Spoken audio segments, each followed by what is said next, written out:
What's up, everybody? I'm Matt. This is the 10-Minute Bible Hour podcast. And I remember this one time when I was a kid and we were driving across South Dakota from east to west to go and visit my grandparents. And the sky turns bright red at night. And I remember my mom looking back and she's like, hey, look at the sky. Red sky at night, sailors delight. Red sky at morning, sailors take warning. And I was like, I don't get it. And then my parents kind of walked me through, it's like an old mariner's rhyme about how the weather works and predicting the weather. It just stuck with me. And you can imagine my surprise when sometime in 1990 or 91, when I first read the Gospel of Matthew, I came across that in the Bible. It's like kind of a Bible verse. It's right here in Matthew 16, starting in verse 2 and 3. Well, I'll start from verse 1. It says, the Pharisees and Sadducees came to Jesus and tested him by asking him to show them a sign from heaven. We talked about that yesterday. He replied, Jesus that is, when evening comes, you say it'll be fair weather for the sky's red, and in the morning, today it'll be stormy for the sky's red and overcast. So you know how to interpret the appearance of the sky, but you can't interpret the signs of the times. A wicked and adulterous generation looks for a miraculous sign, but none will be given it except the sign of Jonah. And Jesus then left and went away. And we're in the middle of this big conversation about Matthew 16 here, and there are a ton of layers to this thing. But when Jesus invokes this ancient mariner's weather predicting ditty to an audience who apparently he expected to be familiar with it, he's using a formula that we see him use in a bunch of other places in the Gospels as well. And that is this, if such and such, then how much more so such and such formula. Maybe one of the most famous places where we see that you and I have talked about is in Luke 16. There's a guy, he realizes he's going to get fired from his job managing all of the affairs and finances and everything in this rich guy's household. So he's like, hey, I got to use the resources I have now to position myself for when I get fired. So he goes around to big clients and he cuts down their debt to the manager, which is within his rights. It's under his purview. He's the manager.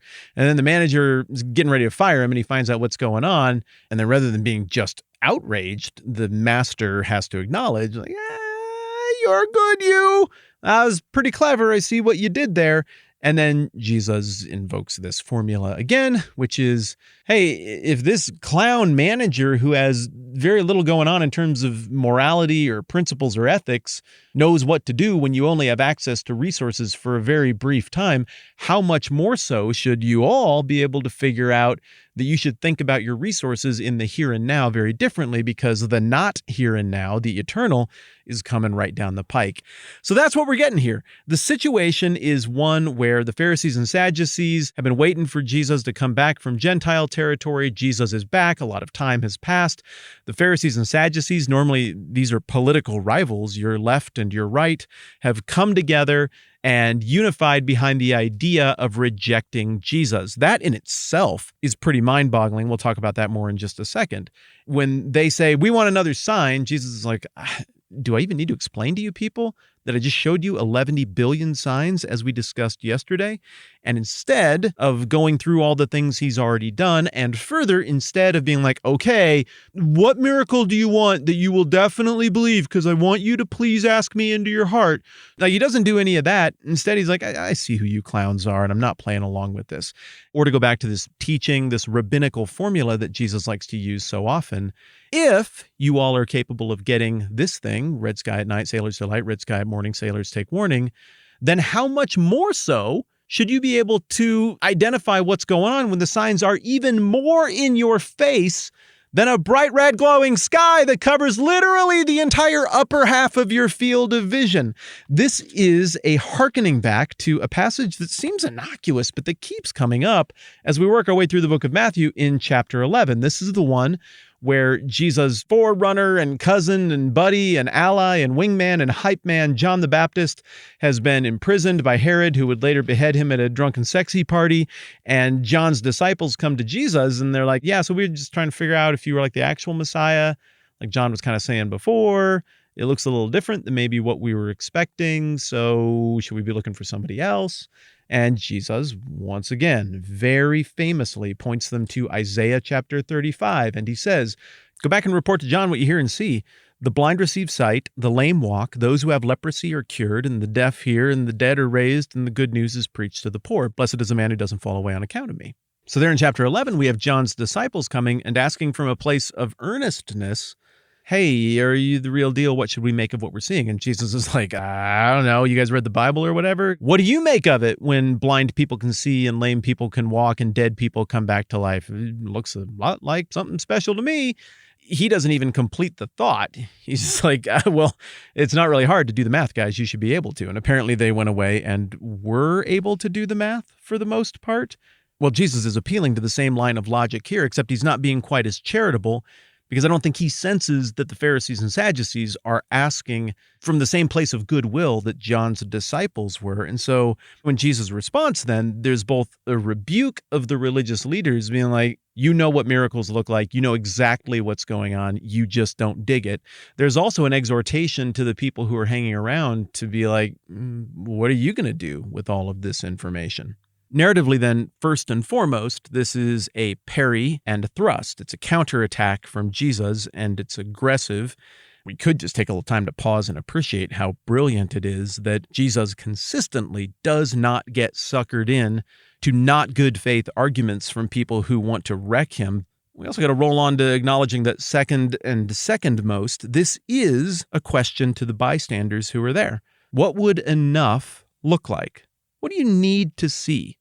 Again, I think about Luke 16, and how about that? We're in Luke 16 again, but for a different reason. And the story about Lazarus and the rich man, that story concludes with Abraham from heaven effectively saying, if they don't listen to Moses and the prophets, then they're not going to be convinced even if somebody rises from the dead.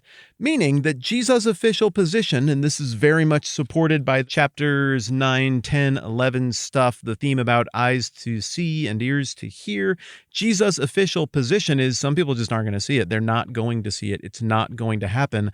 There is no amount of breaking the laws of time and space that is going to overcome those presuppositions, because people get married to their presuppositions. Also, there's the underlying theme that it's God who opens eyes and shuts eyes, and we've acknowledged many times that that may be troubling or difficult to wrestle with, that there's a divide there between the mind of the divine, the power of the divine, and the perception of what is just and workable in the mind of the finite, like you and me. But acknowledging that tension exists, the theme is inarguably pronounced. Eyes are going to be open, eyes are going to be shut. Ears are going to be open, ears are going to be shut. Some people are going to see it, some people aren't. The Pharisees and the Sadducees just don't seem to be seeing it as a group, acknowledging that we get an exception to that rule in John chapter 3 with Nicodemus. But here again, for the second day in a row, I've got to be a little bit sympathetic to the Pharisees and the Sadducees, because, I don't know, what would it take for me to just wad up and pitch all of my convictions? I'm not saying that you got to hold the same ones as me or that I think you're dumb if you don't think the same stuff I do, but also unapologetically, I think some stuff. Just like unapologetically, you think some stuff, which is awesome. High five. Here we are hanging out together just fine. But I don't know. I mean, it would take a tremendous amount for something to happen and me to look at it and be like, you know what? Collectivism is the way to go. The best way to think about humanity is with central planning and people who know the best for all of us to take control of things and to move us around as need be in order to make the best society those elite central planners can imagine. I'm strongly convicted that the best we can do is by honoring and respecting the individual and the smallest minority in the world, which is the individual. That's a deeply held conviction on my part. I don't know what kind of a miracle or thing it would take for me to be like, nope, I totally just changed my mind.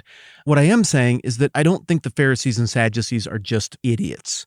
I don't think they're just stupid people who don't get it. I think they have deeply, deeply ingrained presuppositions, and Jesus is acknowledging the reality of how deeply ingrained those things are. And for some people, maybe me included on a few points, it's hard to even imagine what we would have to see in order to change how we view things. Then on other things, I don't know. I think back on my life, I'm like, well, I thought that pretty firmly, and then some stuff happened, and I did see it differently. So I don't know.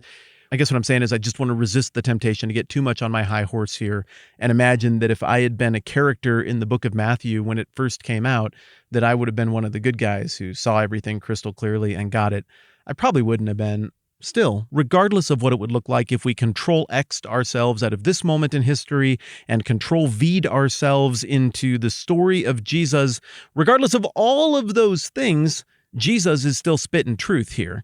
He's still saying, look, You are intuitive people. You have the ability to look at a thing with your eyes and not lie to yourself.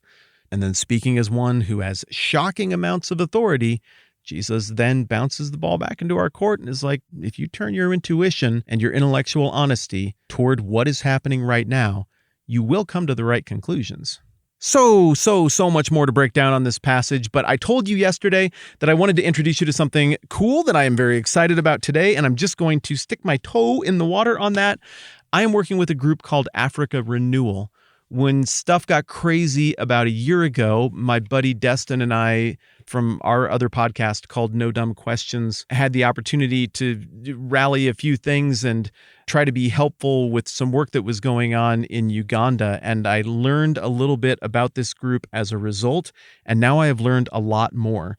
They do the thing where you effectively financially adopt a kid in Uganda and you help cover the basic expenses of them existing. We've committed to sponsoring a young lady named Monica, and it's delightful getting to know things about her and seeing things that a little bit of money from us each month can do to improve her circumstances. We're going to talk more about that as the week goes along. But again, this group that I'm excited to introduce you to is Africa Renewal. You can check out their stuff at africarenewal.org/TMBH. I'll tell you more about how all of that works and how we're partnering together in future conversations. I'm Matt. This is the 10 Minute Bible Hour podcast. Let's do this again soon.